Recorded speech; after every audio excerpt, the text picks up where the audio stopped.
Salve quebrada, meu nome é Laís, eu sou professora de Sociologia e estou junto aí com os professores canqueiros para dar uma mão aí para quem está estudando para vestibular, quem vai fazer Enem, ou nesse ano ou no próximo aí, dependendo de como as coisas correrem pós-pandemia.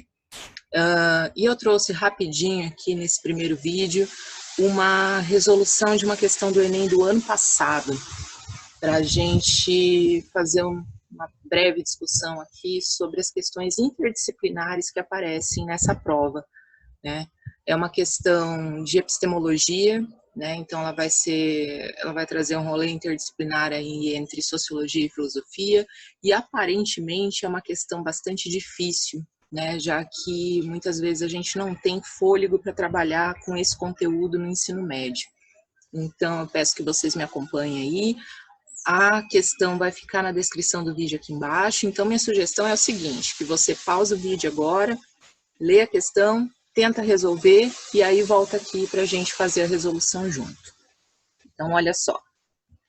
Essa questão, então, o que ela vai trazer no enunciado, né? Ela vai trazer um trecho aqui de um texto literário. Então, vejam só, aí a gente já tem uma série de interdisciplinariedades, né? A gente vai ter a epistemologia, lá da filosofia, a gente vai ter a sociologia da ciência e a gente vai ter a literatura, porque a gente está falando de Mia Couto, que é um autor moçambicano, né? E então a gente tem três linhas de pensamento diferentes aí. Então, o que o texto está dizendo, né? Uma parte da nossa formação científica confunde-se com a atividade de uma polícia de fronteiras, revistando os pensamentos de contrabando que viajam na mala de outras sabedorias. Apenas passam os pensamentos de carimbada cientificidade. A biologia, por exemplo, é um modo maravilhoso de emigrarmos de nós, de transitarmos por lógicas de outros seres, de nos descentrarmos. Aprendemos que não somos o centro da vida nem o topo da evolução. No trecho, expressa-se uma visão poética da epistemologia científica caracterizada pela... E aí a gente tem 5 opções.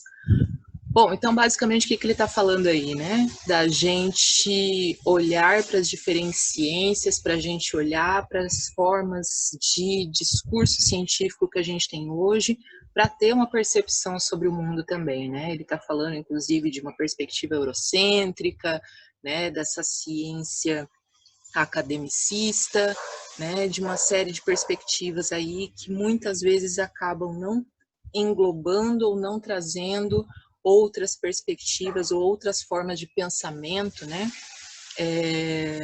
Tanto para a interdisciplinaridade, tanto para as relações com o pensamento mágico ou o pensamento do senso comum, né? Para a gente construir uma noção de mundo e uma perspectiva de mundo, mesmo que seja mais global ou mais enredada, né?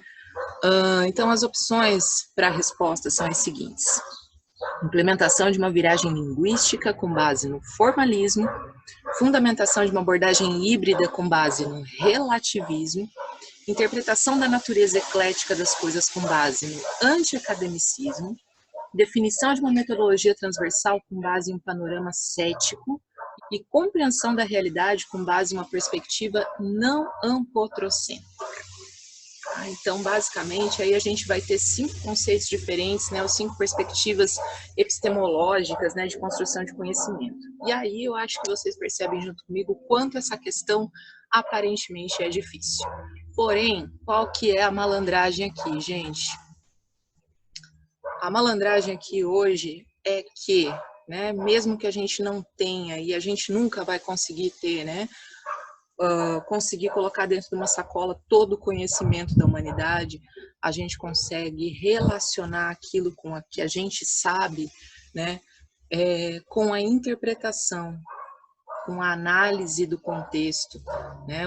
O raciocínio sociológico também leva em conta isso, né? A perspectiva das humanas leva em conta a nossa própria racionalidade, a nossa própria perspectiva sobre as coisas. Então, basicamente, o que eu estou trazendo para vocês aqui hoje, olha só que bacana isso aqui. Para a gente resolver essa questão é muito simples. Só a leitura do enunciado, só uma leitura atenta, né, do que o autor vai trazer nesse trechinho, leva a gente a resolver essa questão da seguinte forma: da perspectiva que o autor está trazendo, a gente consegue encontrar a resposta no próprio enunciado e nas próprias opções que a prova traz, ali naquele trechinho. Não somos o centro da vida, né? Então percebam bem que ele fala ali um pouquinho logo acima, ó, a biologia, por exemplo, é um modo maravilhoso de emigrarmos de nós, de transitarmos para lógicas de outros seres, de nos descentrarmos. Aprendemos que não somos o centro da vida, nem o topo da evolução. Então ele não está falando só de uma perspectiva humanista, mas ele está falando de uma perspectiva de entendimento da vida humana correlacionada com o mundo, com a natureza, com as outras existências terrestres. Portanto, a resposta dessa questão é de compreender a realidade com base numa perspectiva não antropocêntrica, ou seja, letra E, tá? Então, fica aí, né, essa perspectiva para vocês darem uma atenção maior e, de repente, aí levantar alguma outra questão que a gente pode resolver junto, né? Vir aqui para os comentários do vídeo, trazer algum conceito da sociologia aí que vocês têm alguma dúvida, ou mesmo alguma questão de vestibular ou do Enem para a gente resolver junto. E estamos aí à disposição para trocar ideia e para fazer a favela aí para a universidade também. Valeu, pessoal. Até o próximo vídeo.